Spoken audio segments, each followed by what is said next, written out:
Hi friends, எல்லாருக்கும் வணக்கம். இன்றைக்கி நம்ம கோவிலை பற்றியும் கோவிலுக்கு போகிறதுனால நமக்கு என்னென்ன பலன்கள், என்ன கர்ம வினைகள் நீங்கும். நம்ம சின்ன வயசுலேருந்தே அம்மாக்கள்லாம் பார்த்துருப்போம். எவ்ரி ஃப்ரைடே தலைக்கெலாம் குளிச்சுட்டு அம்மன் கோவிலுக்கு போவாங்க. செவ்வாய்க்கிழமை முருகருக்கு போயிட்டு தீபம் ஏற்றுவாங்க. செவ்வாய்க்கிழமையில் துர்கைக்கு பார்த்திங்கன்னா அவ்வளோ கூட்டமாக இருக்கும். எலுமிச்சை பழத்தில் பிழிஞ்சிட்டு எலுமிச்சை பழத்தில் நம்ம நெய் விட்டு ஏற்றலாம், இல்லை எண்ணெய் விட்டு கூட ஏற்றலாம். அவ்வளோ சக்தி வாய்ந்த வழிபாடுன்னு சொல்லுவாங்க. ராவு காலத்தில் துர்க்கை வேண்டிக்கும் போது நமக்கு அந்த தீய சக்தியிலேருந்து, அதாவது கண் திருஷ்டி எல்லாமே போகும். யாராவது நம்மளை நல்லா இருக்கக்கூடாதுன்னு நினச்சா கூட அந்த இதெல்லாம் துர்க்கையை அழிச்சிடுவாங்கன்னு சொல்லுவாங்க. நாக சதுர்த்தி, நாக பஞ்சமி எல்லாமே இந்த தீபாவளி டைம் வரும். அப்போ நம்ம அதை வழிபாடு செஞ்சுட்டு வரலாம். ஒவ்வொரு வெள்ளிக்கிழமையும் புத்துக்கு பால் ஊற்றி மங்களகரமாக மஞ்சள் குங்குமம்லாம் வச்சு நம்ம கோவிலை சுற்றி அந்த அரச மரத்து அடியில் இருக்கிற நாகங்களை வழிபட்டுட்டு வரும்போது அந்த தோஷங்கள் எல்லாமே நமக்கு விலகும். அதாவது குழந்தை பிறப்பு இல்லாமல், திருமணமாக்காமல் எவ்வளோ தடைகள் இருக்கும், அந்த தடைகள் எல்லாமே விலகும். ஒருத்தருக்கு ஒரு ஜாதகத்துலேயும் பல பிரச்சனைகள் இருக்கும். இது போல் 2 நாகமாக இருக்கிறதா பார்த்து நீங்கள் சிலைகளை சூஸ் பண்ணி அந்த சிலைகளுக்கு நீங்கள் என்ன பண்ணணும், பாலாபிஷேகம் பண்ணிட்டு மஞ்சள் குங்குமம் வச்சு பூவெல்லாம் போட்டு அலங்காரம் பண்ணி வழிபாடு செய்யணும்.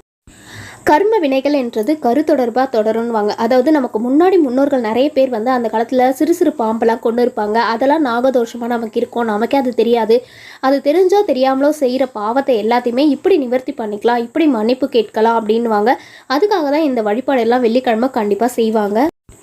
நம்ம நிறைய பேருக்கு இந்த தோஷம் இருக்கா இல்லையானே தெரியாது. பட் இருந்தாலும் இல்லைனாலும் இதெல்லாம் பாவ நிவர்த்தி பண்ணுறதுன்னு சொல்லுவாங்க.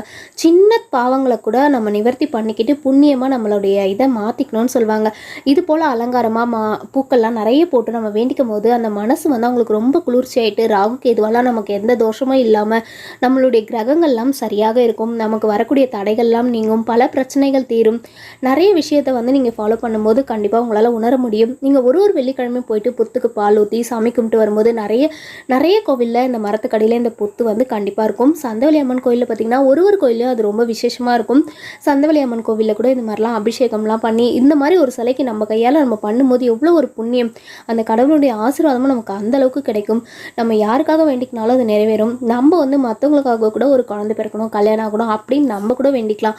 அவங்களால கோயிலுக்கு போக முடியலனாலும் ஒரு மஞ்சக்கயிறு வாங்கி கட்டிட்டு நீங்கள் கூட அவங்களுக்காக வேண்டிக்கலாம். புத்தில் எல்லா அம்மனுக்குமே ரொம்ப பவர். நீங்கள் பார்த்துருப்பீங்க, புட்லூர் அங்காளம்மனுக்கு பேர் போன இடம். அதே போல் மேல்மலையனூர்லேயும் அவங்க புத்து வடிவில் தான் இருப்பாங்க. நாகத்தம்மனும் புத்து வடிவில் தான் இருப்பாங்க. நிறைய பெரிய கோவிலெல்லாம் பாருங்கள், அவங்க புத்து வடிவாக வீற்று உட்காந்துட்டு இருப்பாங்க. அந்த 5 சிலை நாகம் இருக்குது பார்த்தீங்களா, அந்த நாகத்துக்கிட்ட எல்லாருமே நிறைய விளக்கேற்றி நிறைய தேங்காய் உடச்சி பழம் பூக்கள்லாம் வச்சு வேண்டிப்பாங்க. ஐயர் அதுக்கு பூஜை பண்ணுவார். நம்ம சின்ன சின்ன நாகத்துக்கெலாம் போயிட்டு நம்மளால் அழகாக பூஜை பண்ணும்போது ஒரு வாட்டியும் நம்ம எத்தனையோ தலைமுறையை கடந்து வந்திருப்போம். அந்த பாவங்கள்லாம் கருத்தொடர்பாக இருந்து நம்ம பிள்ளைகளுக்கு அது தொடராமல் இருக்கணும். இந்த ஜென்மத்தோட இந்த பாவங்கள்லாம் நிறைத்தி ஆயிடணும், என்னோட இந்த பிரச்சனைகள்லாம் முடிஞ்சிடணும், என் சந்ததியினர் நல்லபடியாக இருக்கணும், சர்பதோஷம் இல்லாமல் இருக்கணும் அப்படின்னு நம்ம வேண்டிக்கணும். முட்டை பால் வெள்ளிக்கிழமை கொண்டு போய் வச்சுட்டு வர்றது ரொம்ப புண்ணியத்தை தரும். இது முக்கியமான வழிபாட்டில் ஒன்று. இதை நீங்கள் ஃபாலோ பண்ணிட்டு வந்தாலே நிறைய பிரச்சனை தீரும். அதே மாதிரி தான் நான் சாட்டர்டே ஆனால் நவகிரகத்தை நம்ம 9 முறை வலம் வரணும்னு சொல்வேன். இது பார்த்திங்கன்னா ஊர் சைட்லாம் கூட இந்த நாகத்தம்மன் கோவில் பிரபலமாக இருக்கும், மலை மேலே இருக்கும். நிறைய பேர் இதுக்கு வழிபாடெல்லாம் செஞ்சுட்டு வருவாங்க. நாகங்களுக்கு எப்போவுமே பவர் அதிகம். நம்ம வழிபாடு செஞ்சுட்டே வரணும். இப்போ அங்காளம்மன் கோயிலில் கூட புத்து மண்ணை தான் நமக்கு பிரசாதமாக கொடுப்பாங்க. அந்தளவுக்கு அவங்க பவர்ஃபுல்லாக இருப்பாங்க. ஸோ நீங்கள் நல்லா வழிபடும் போது உங்களுக்கு எல்லா பிரச்சனையும் சீக்கிரமாக நிறைவேறும் சொல்லுவாங்க.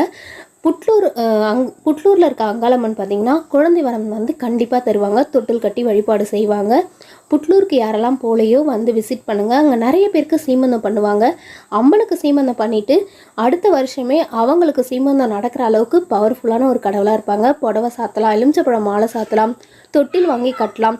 ஈர துணியோடு நீங்கள் 9 முறை 11 முறை இந்த புட்லூர் கோயிலில் வலம் வரலாம். கண்டிப்பாக நிவர்த்தி ஆகும். ஏன்னா எத்தனையோ பேர் ப்ரெக்னென்ட் ஆகிட்டு அதே கோயிலில் சீமந்தமும் பண்ணிக்கிறாங்க. அம்மனுக்கும் அன்றைக்கி சீமந்தம் நடத்துகிறாங்க. விசிட் பண்ணி பாருங்கள். கண்டிப்பாக இந்த வேண்டுதல் எல்லாமே ஃபாலோ பண்ணுங்கள். யாரெல்லாம் குழந்தை பாக்கியம் வேணும், இல்லை எனக்கு திருமண தடையாக இருக்குன்றாங்களோ இந்த வீடியோ பார்த்தீங்கன்னா உங்கள் ஃப்ரெண்ட்ஸுக்கு ஷேர் பண்ணி விடுங்க. இந்த புட்லூரில் இருக்கிற அங்காளம்மனை வேண்டிக்கோங்க.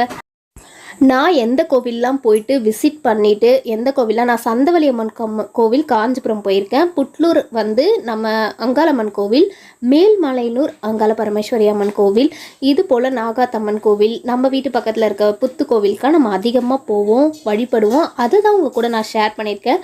இங்கே தொட்டில் இருக்குது பார்த்தீங்களா, புட்லூரில் வந்து குழந்தைங்கள எடைக்கெடை போடுற பரிகாரமும் இருக்குது. இந்த கோவிலில் வேண்டுதல் நிறைவேறி குழந்தை பிறந்தா எடைக்கெடை போட்டுக்கலாம். இதுதான் உள்ளே போகிற என்ட்ரன்ஸு. இந்த கோவிலுக்கு வராதவங்க வந்து கண்டிப்பாக விசிட் பண்ணுங்கள். உங்கள் ஃப்ரெண்ட்ஸ் அண்ட் ஃபேமிலிக்கு ஷேர் பண்ணி விடுங்க. அவங்களுக்கு இந்த தகவல் ரொம்ப யூஸ்ஃபுல்லாக இருக்கும். இந்த கோவில் அமாவாசையில் பார்த்திங்கன்னா ரொம்ப கூட்டமாக இருக்கும். சண்டே பார்த்திங்கன்னா ரொம்பவே கூட்டமாக இருக்கும். ஈர துணியோட தொட்டில வாங்கி மடியில் கட்டிக்கணும். 9 முறை சுற்றி வந்துட்டு தான் தொட்டில எடுத்துகிட்டு போய் கட்டணும். ஸோ இவ்வளோ பவர்ஃபுல்லான வேண்டுதல் தான் இது. உச்சி வெயிலில் நீங்கள் அந்த சூட்டில் காலோடு நடந்து கடுமையான ஒரு இதோடு நீங்கள் அந்த வேண்டுதல் வைக்கும்போது கண்டிப்பாக நிறைவேறும். நிறைய பேர் உச்சி வெயிலில் ஈர துணியோட கோயிலை சுற்றுவாங்க. அதனால் அந்த பவர்ஃபுல்லான கடவுளை அந்த வரத்தை உடனே கொடுத்துருவாங்க. இதை நிறைய பேருக்கு நான் பார்த்துருக்கேன். நிறைய பேருக்கு அது நிறைவேறியிருக்கு. இது பார்த்திங்கன்னா அந்த சந்தவலி அம்மன் கோவிலில் தான் எல்லாருமே சில பரிகாரங்களை தொடர்ந்து பண்ணி பலன் பெறுறாங்க. நீங்களும் இதை கண்டிப்பாக ட்ரை பண்ணுங்கள். பாய், தேங்க்யூ.